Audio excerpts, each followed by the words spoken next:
your truck, and your road to success in the trucking industry.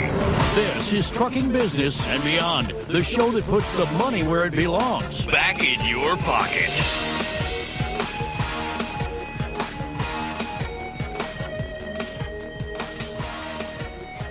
Welcome to my world.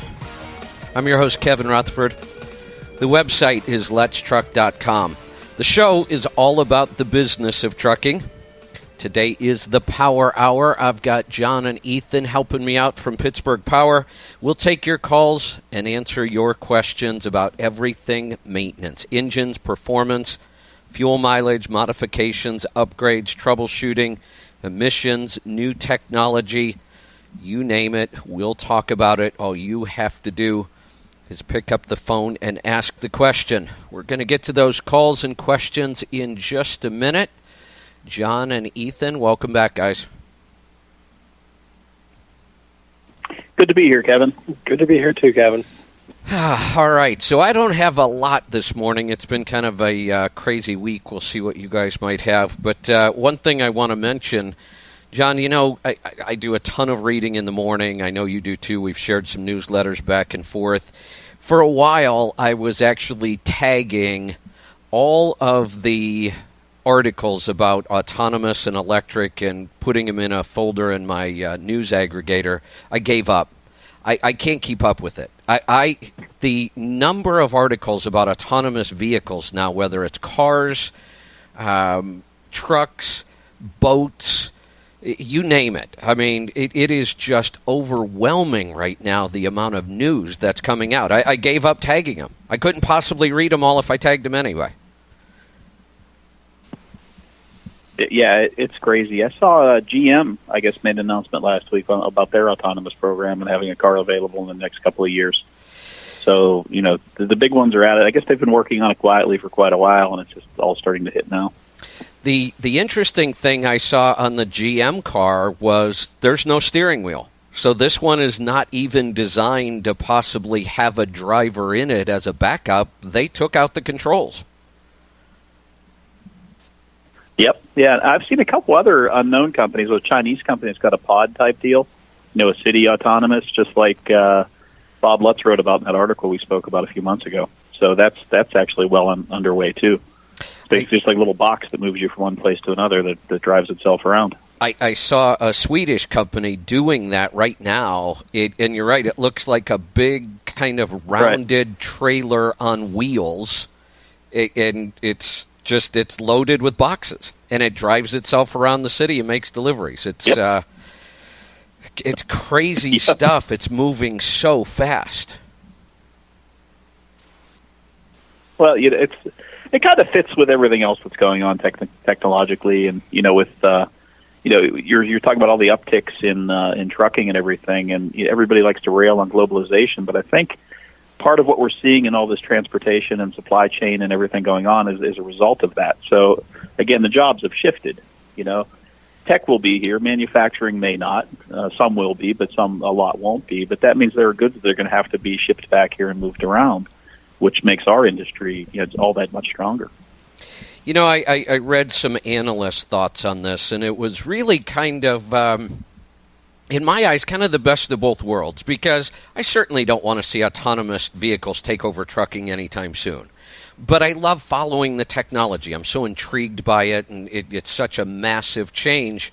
And it's kind of interesting because a lot of the analysts are saying, look, probably not 2018, 2019, but by 2020, they really believe you're going to see much more autonomous technology on our roads.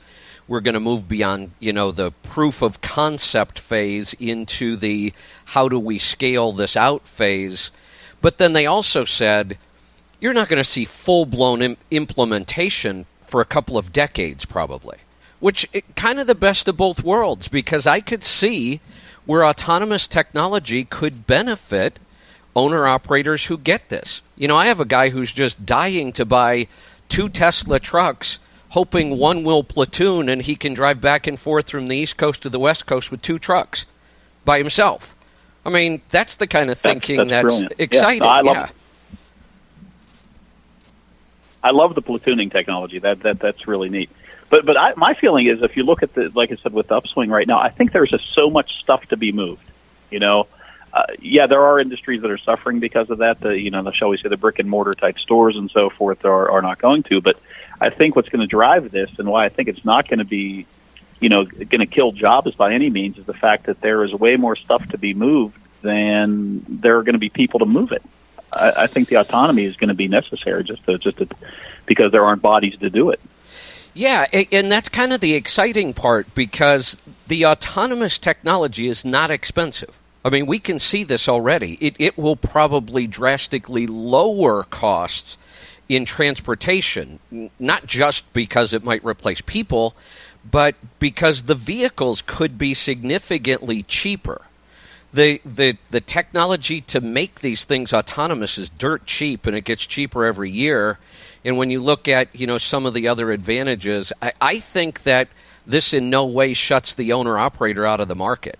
There's a lot of freight to be moved. Absolutely not. And there's things we're not even thinking of yet, we're not seeing yet. So I'm actually getting more excited as I see how this looks like it's going to roll out. You mentioned manufacturing. I think we've talked about this before. I believe this will change transportation and lead to more of it with shorter hauls, which is the whole idea of 3D printing and these other new manufacturing technologies that don't require massive plants that we'd rather have in some other country. There are a lot of people saying a lot of manufacturing is going to come back locally.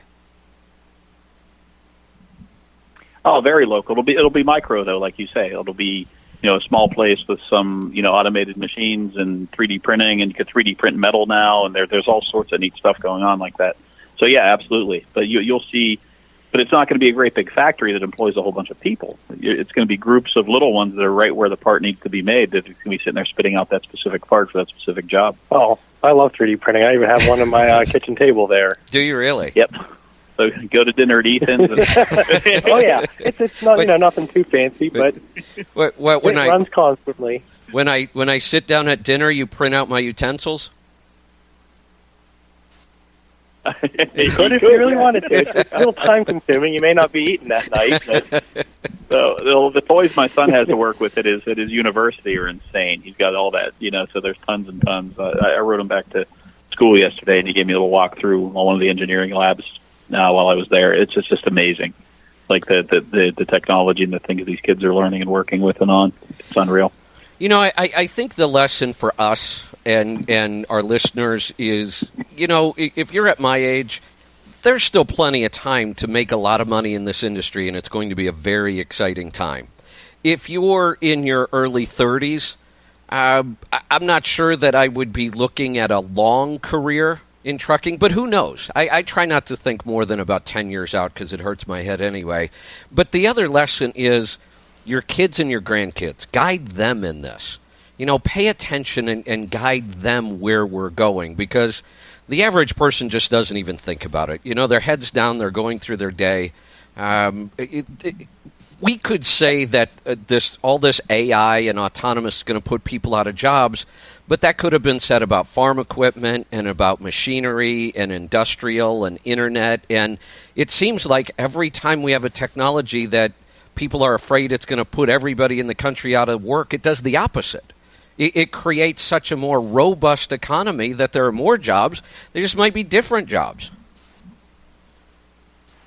They'll be different, and different ways to do it. Stuff is always going to need to move. So there's going to be, and there'll be more stuff to move as we go, and more and more and more. So the business model may be a little different. The equipment you buy to do it may be different, but still going to be the same principles to get things from point A to point B. And you're going to need something to do it with, and someone's going to be in charge of that, and someone's going to know how to profit on that. So it's never going to change. It's not going to autonomous trucks are not going to put all truck drivers out of business. That absolutely not. It's not going to happen that way at all. There's so much stuff to move. I think we'll need them in addition to. I think the platooning thing is a step in that direction. Like the guy you talked about who wants to buy one truck and have another one to platoon with it. That's brilliant. Yeah. Just imagine how cool that would be. Yeah, because I tell people now, freight is booming right now. I mean, I have never seen anything like this. I've never seen rates like this. And I was just saying yesterday, at some point this got to level off. I mean, it hasn't. January, I just saw the numbers this morning for January. We broke another record in January for the first week already. So it's not leveling off. And the article actually said, and this is one of the biggest freight analyst companies in the country, they said they don't see it leveling off yet. They think sometime during 2018 it probably will. But based on everything they're looking at, they don't think that's going to be anytime soon. So I tell owner-operators this is a wonderful thing, one, because there's a ton of money to be made, but there's also something to be very careful about, and I'll talk about that when we get back from this break. So stick around. We'll talk about that, and we'll get to your calls and questions. I'm Kevin Rutherford. This is the Power Hour.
Welcome back. I'm Kevin Rutherford. This is the Power Hour. John and Ethan are here with me.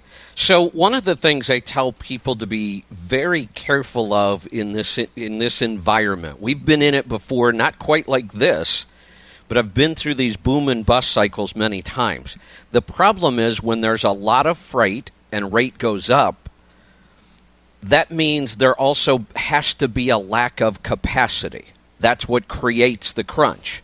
And the lack of capacity isn't a shortage of trucks or trailers. It's always a shortage of drivers. So you have to be careful because if you're an independent, you're working with brokers or shippers directly, they will promise you the moon and pressure you to put more equipment on because they need trucks. And when you're already doing a good job for them, they'll say, can't you handle one more load, or do you have another truck, or would you get another truck? You have to be really, really cautious about that right now because the competition for drivers is so stiff right now, it's going to be a nightmare. That's where maybe this platooning sometime soon will take some of that pressure off and allow an owner-operator to move more freight without needing another driver. Absolutely. Yeah, that's like I said, that's a step in that direction with the autonomy and the platooning thing. After my conversations with my friend that works at PACCAR about all the work that's gone into that, they've actually, there's a whole lot of research that's been done, and I think I mentioned it to you, the different deals that need to be made. And, the way they're designing these platooning systems is any truck can platoon with another truck. It's not like a closed deal. So, if you agree to it, hit a button on your dashboard, and you're all of a sudden platooning with the truck in front of you if he's also got the technology. So I don't know that I want to ride in that number 2 truck. I think it'd be kind of spooky.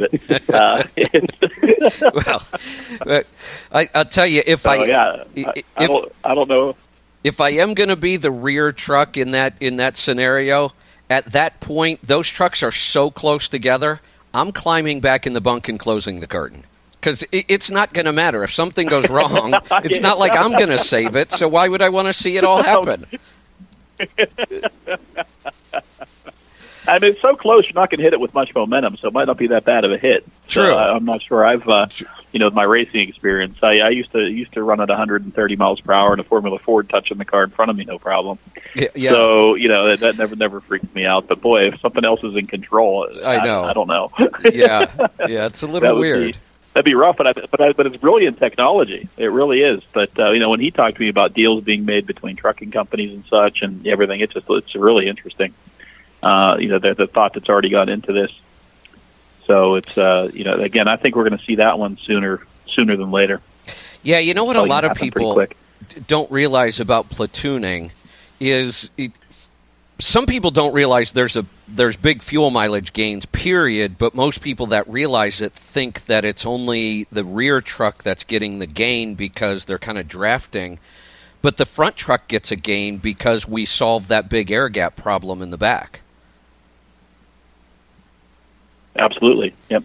So, that big sucking vacuum that's right behind the trailer, the reason why we use things like air tabs and trailer tails to try to solve that, and the under tray and the diffuser, we're trying to fill in that big sucking vacuum. Well, you bring another truck right up behind it close enough, and you've improved that. So the lead truck also gets a fuel mileage increase. Oh, absolutely! Yeah, it helps all around. It's amazing what happens in those situations. I've driven a car called a Spec Miata, a Mazda Miata, like every other girl on the street drives, but they have a really cool racing class for them. And when you draft up on one in front of you, you actually have to get off the throttle. So you could be, and you drive these things flat out everywhere. They don't have any horsepower. They're really pretty slow. But when you catch up to another one, all of a sudden you get out of the throttle or you're going to run him over once you get pulled into the draft, and he picks up speed too. So I've experienced it firsthand. I mean, it's you have to notably get off the throttle before you hit him. Yeah. And we were trying your damnedest just to get there, and and it's pretty amazing. You just feel it. You just feel the drag go away. You feel the car all of a sudden free up, and you're there. So I can imagine what that feels like in a truck. If you're in the platoon truck, I would love to, that initial attachment whenever you actually go way closer than you ever thought you would. Right. What it does. I'd love to have a computer hooked up to it and look at like requested torque and stuff whenever that happens and see exactly what it does. That'd be really interesting. Yeah, it would. So that'd be pretty cool. Yeah, I'd love to find somebody that's testing that and see if I could get in. Michelin let me come down and spend time at their proving grounds, and we got to do crazy stuff with trucks that you would never do on the road. Push things beyond their limit till you crashed them, which is fun because you never know what the limit is until you go past it. So people will tell me all the time, those wide singles, they're just horrible. And I'll say, look, I drove a lot of miles with both duals and wide singles, and I can't give you an honest comparison of which one is better, because how often driving the truck out in the real world on the road do you get anywhere near the limits of those tires? You don't. So how do we know which one's really better? You might think that, I spun out this time and I had wide singles. But you have no way of knowing if you would have spun out more, less, or not at all with the different tire. So you never get that true head-to-head comparison. Go ahead. Which is all that matters in a situation like that. You can't say one thing does something and not another if you didn't test it in the same exact environment on the same day, the same everything. You don't know. You really, really can't. Exactly. And what is the limit? So when I was down at the proving grounds, we literally got to do tests. Like, they'd have two identical trucks set up sitting next to each other. The only difference would be the tires. And you'd go run a test track and do just crazy stuff, like make two really fast lane changes at 70 miles an hour.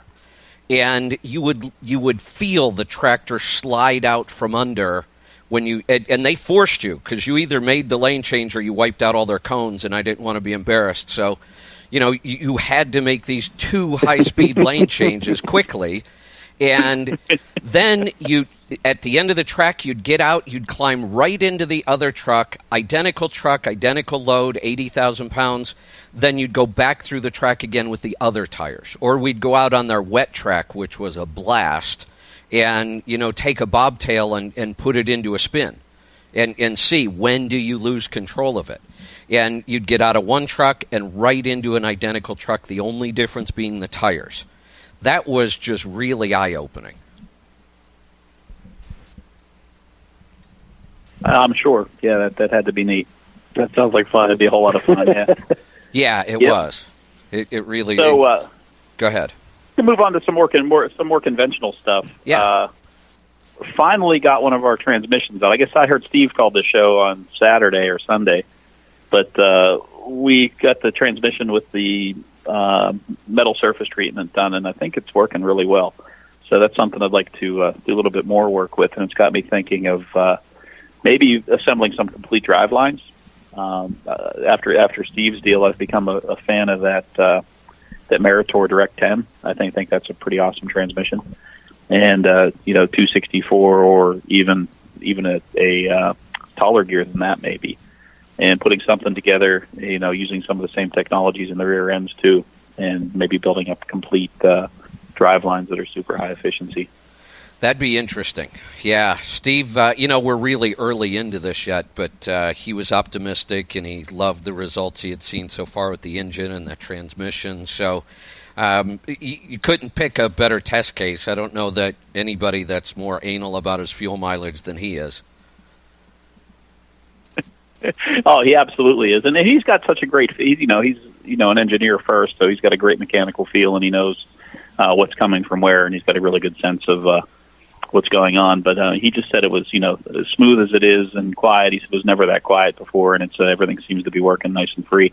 And we did his drive shafts for him too, which is a big deal. There's a huge inefficiency and vibration, and I guess over time you'll just get used to it. But be it the transmission or straightening out the drive lines, and he's easy on equipment. But he assumed they weren't twisted up at all, but as it turns out, they were, which puts your U-joints a little bit out of phase, which is really inefficient. So I can't emphasize that enough. We like to see every 500,000 miles, but if you've got a set of drive shafts that have got nearly 1 million miles on them, you really ought to get them balanced and straightened at your local drive shaft shop. Or bring them there, either way. So good idea. All right, what do you say we get to some calls? Sure. All right, let's head off to Louisiana. Adam, welcome to the program. Hey there, guys. I talked to you the other day, Kevin. I was the one with the 2010 ProStar, and last January I put a brand new Recon 550 ISX Cummins in here, and I just had my 6th turbo put in here since July. I've had 3 actuators, 3 flex pipes, a dozer valve. It's just been a nightmare. Okay, let's pause there because the music's playing. We'll come back and we'll get right back to that call and question right after this. Stick around. This is the Power Hour. I'm Kevin Rutherford. The website is letstruck.com.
Welcome back. I'm Kevin Rutherford. This is the Power Hour. John and Ethan are here with me from Pittsburgh Power, and we're talking with Adam in Louisiana. Adam, go ahead.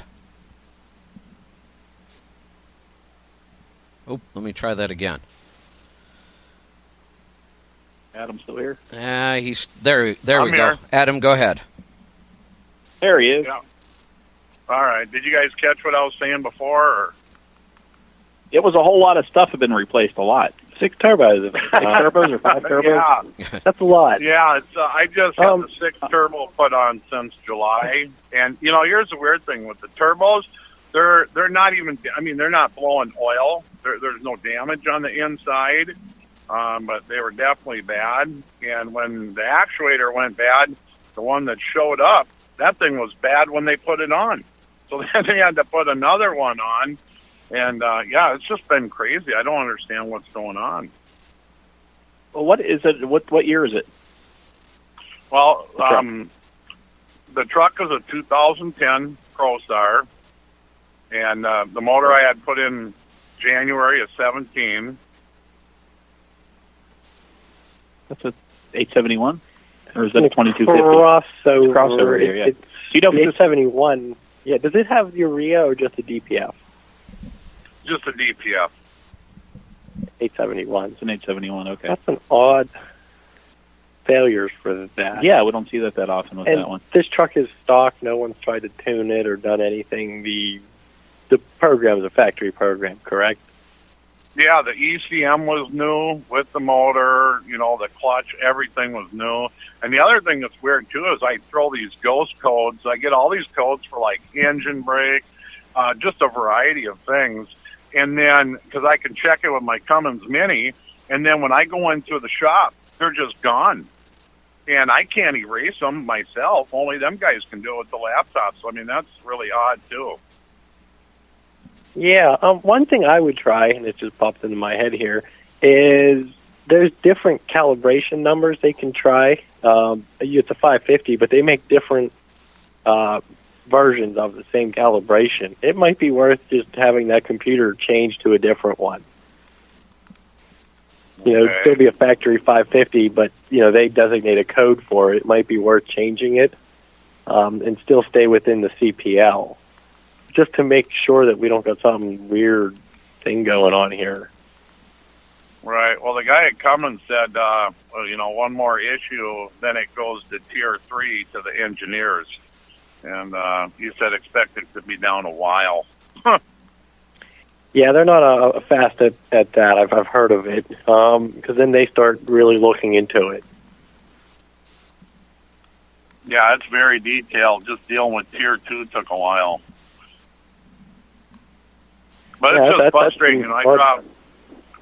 I dropped $45,000, to avoid this problem when I started my dedicated run, and I'm in the shop more now than I was before. I mean, I went through turbos before, but this is just unbelievable.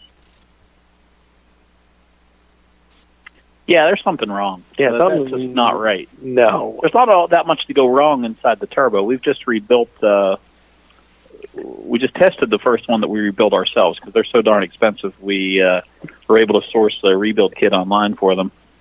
And it was tricky. I actually had to do some machine work. There are a variety of different things, and some of the parts aren't as readily available for them as you'd think. So we spent a whole lot of time on this one and did it ourselves, and there's really not a lot to go wrong. So the actuator itself is a little glitchy sometimes, but aside from that, it's all pretty straightforward inside of there. So I don't know what, again, with the calibration, maybe the thing's not calibrating properly when they do it. That's a possibility. Or does the same shop do it every time? Yeah, it's been at the Cummins shop every time except the last time International did it. But okay. There's a fairly tricky calibration process for the actuator. You actually have to take it off of the turbo. You have to drain all the coolant out of the engine to do it. It's not really that simple. I wonder if they're getting that wrong or something. If you put that on wrong, it'll snap. It'll break the turbo. Right. Yeah. If that's wrong, it'll break. Yeah. You can break the actuator too. Right. So, just a thought. I mean, it just doesn't make sense to me because like I said, there's really not that much to go wrong in there unless your engine's running really dirty and you're gumming up the vanes for some reason. I can't imagine that being the case. You'd have other issues. But yeah, that's really, really interesting. I'd love to get our hands on it if you were to, depending on what happens here, if you get it to us, it'd be neat to get it in here and play with it. Right. So you think it's possible maybe the ECM might be something wrong with it? Could be. If it's not calibrating that the actuator properly, it could be doing something wrong. Yeah, there's a chance. It'd be worth a try. I had all them ghost codes going on, and that's weird. Because them shouldn't just disappear like that. Not that quickly. It can turn a code off, but that would take a long time. It can't see it, and it has to wait a long time because it wants to give you a shot to see it. So it's almost like if you're seeing those codes and then you can see them, and by the time you get there, they disappear. Almost seems like I would try a different ECM. Or different ECM or different ECM calibration. Yeah, at least reflash it back to a different factory code. Right. Because otherwise, you're going to be going through another turbo shortly at this rate. Yeah, I wish I had an answer for you over the radio here, but that's I'd love to get my hands on it. But Right on. Well, hopefully I'll be coming up there There's soon. more to. Yeah, I'd love to see you. Yeah, I would love to get it in here. I want that Dorothy put on here, so Yeah, get in here. I'll We'll do it. You guys. So. All right. Yeah. Well, thank you guys. I appreciate it. All right, You're welcome. We are going to get to another call, I hope, if I can get this one off the line. What is it with when I'm talking to you guys in Pittsburgh? Are you guys hacking into my phone system, or is it the North Koreans again? You're closer to them than we are. So Maybe that's it. Maybe that's it. Let me try. I think I got it. Let's see if I can pick up the next call. There we go. We are off to, I think, give it 1 second here. Everything seems to be working very, very slow today. I got one call off. I can't seem to get the other one on. Let's try that one more time. There we go. Ben in Virginia, welcome to the program. How you doing, guys? I got an 01379. My odometer quit working yesterday. Speedometer still functions, but the odometer part is not. Can they be taken apart and fixed, or just throw it away, get a new one? And can you recalibrate the new one to match the previous miles? What make is your truck? It's a P. Okay. In that case, the body module stores the mileage, and it should just be a plug and play. Is it a digital or is it actually a mechanical? I'm trying to think on this. No, it's mechanical. Ooh. And no, I don't think there's any way, because the digital one, it's actually relatively easy, being that number's stored in the module. On the mechanical one, I do not know a way of making the mileage match. It's possible to take it apart and take a look and see if something over time has become, detached, like a solder joint. Okay. Yeah, because if I smack it a couple times, it'll work for a little bit, then it quits again, and smack it, and it works for a few miles. You definitely have a bad solder joint. Yeah. So, yeah. Oh, okay, so it's repairable. Okay. Yeah. All right. And my other question is, I've got a C15. I had nothing but headache with it in the last year or so. I had some work done at one cat shop. They redid the head and one liner. They screwed it up when they reinstalled the rest of them. They had some dirt on the flange, cracked another one, took it to another cat shop, and it was there for like 3 weeks. Wanted to make sure who was going to pay for it and all that stuff before they did any work. So they got that fixed, but they had to reflash the ECM because I was told whatever program I had on there, which was put on by CAT a few years back, that doesn't match the new EPA regs and all that. And now the truck runs like crap. I mean, run across 10 in Florida, loaded, those little bitty rises on the road, I have to drop a gear, sometimes two. My boost would go up to 30, 31 PSI. Now I'm lucky if I get up to 23. Now, can I just send you the ECM and you can reprogram it, or do I have to bring the truck up there?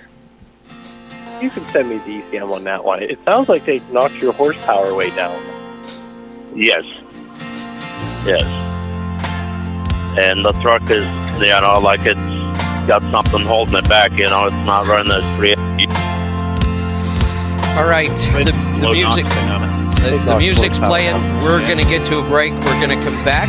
We're going to try to get to a couple more calls and questions in this final segment right after this. Stick around. This is the Power Hour. I'm Kevin Rutherford.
Welcome back. I'm Kevin Rutherford. The website is letstruck.com. This is the Power Hour. John and Ethan are here from Pittsburgh Power. We're going to get back to your calls. We're off to Florida this time. And let's see if this line picks up. It's trying. We're going to head off to talk to... Come on. Do you guys have an ECM tune-up for my phone system? There we go. It worked. It just took a little while. Brandon in Florida, you're on the air. Go ahead. Hi, Kevin. I have a 2007 Volvo. It has the 16-liter Volvo engine in it. I'm sorry. And it's had 1 million miles. Yeah, it had 1 million miles on it. Didn't burn any oil. Everything was great. And the bull gear, they called it a double idler or something. The bull gear went out of it, tore up the engine. Gear tran failure, they called it. So I'm looking at putting a crate motor in it because you've always said deal with the devil you know and what you don't know. So they're telling me that I should put in a new turbo, and that particular turbo costs $5,000 if you put a new crate motor or a new motor in it. What is your opinion on that?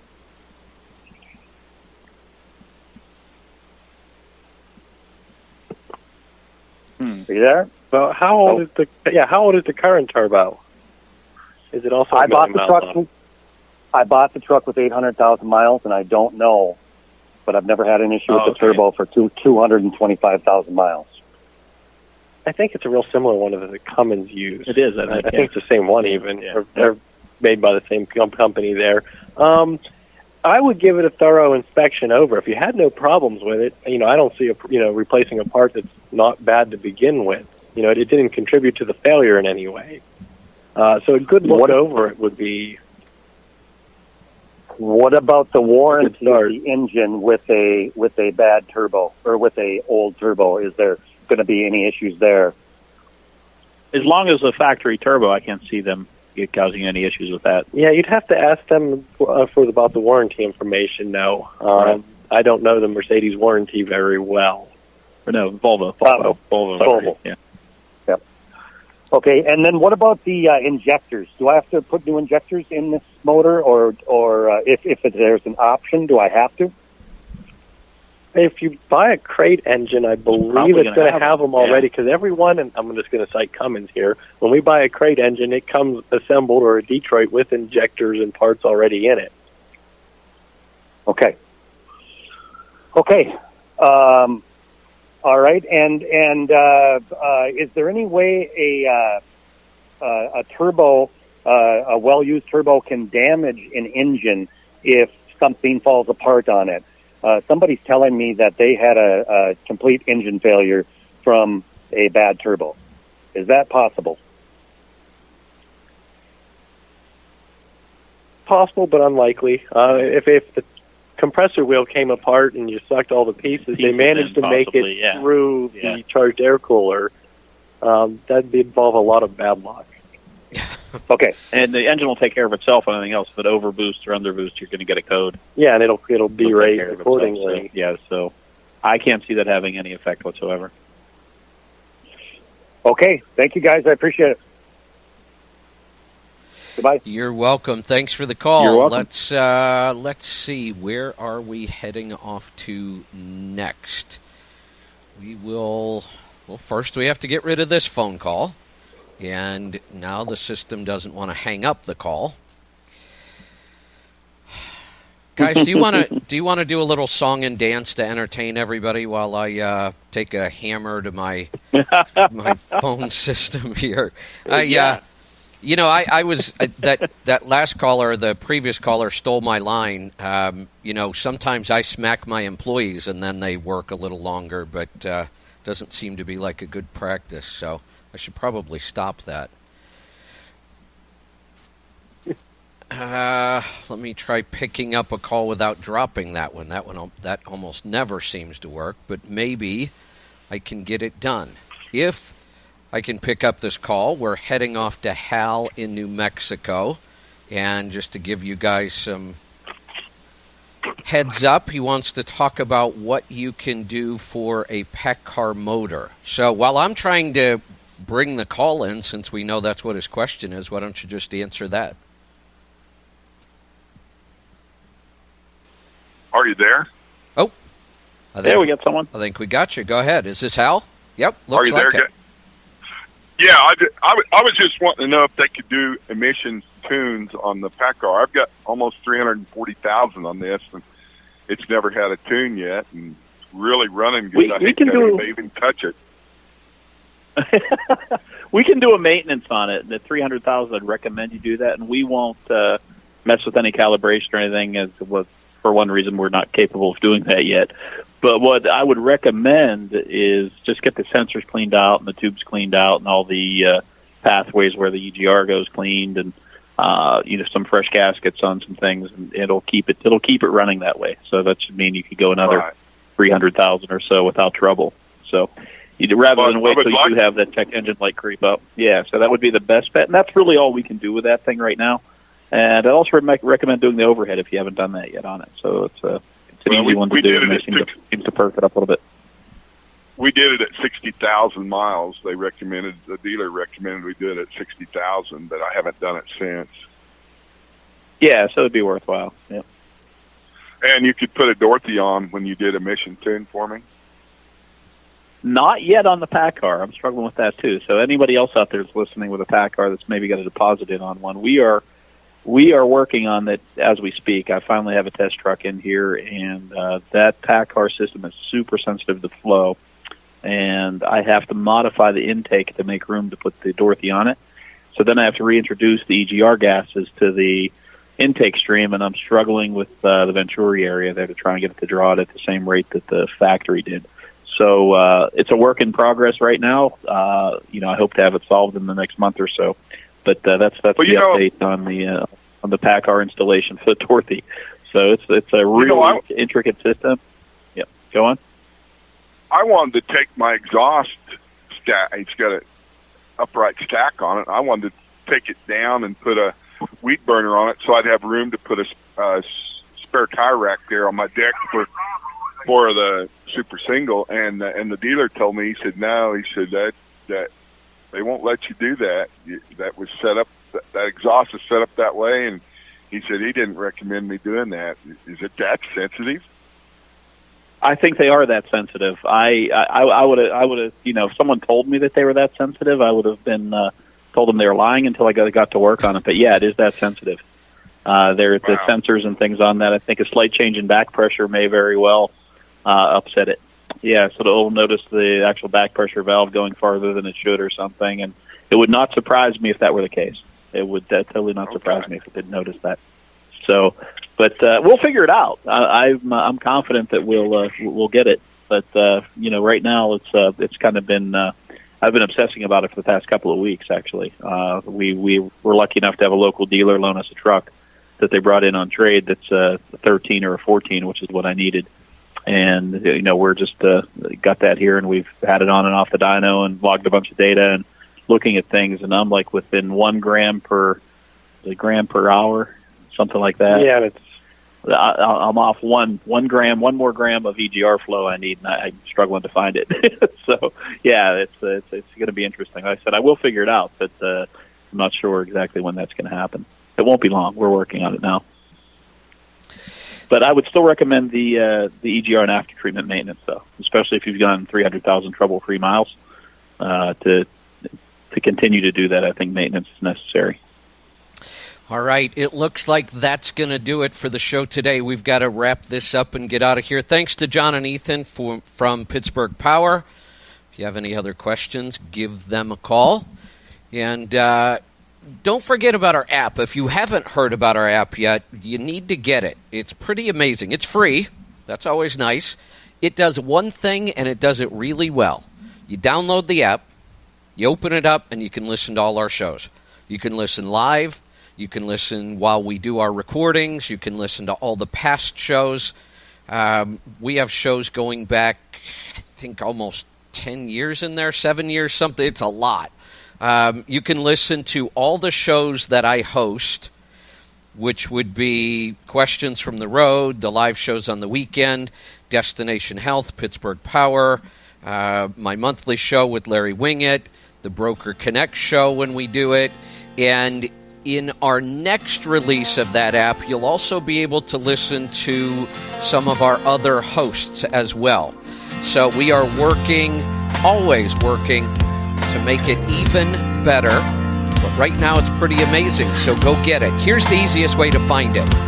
Do a Google search, and all you need to put in is Audio Road, one word, AUDIOROAD, Audio Road app. The first 2 links that come up, one will be Android, the other will be your iPhone. Download the app, it's free, and start listening.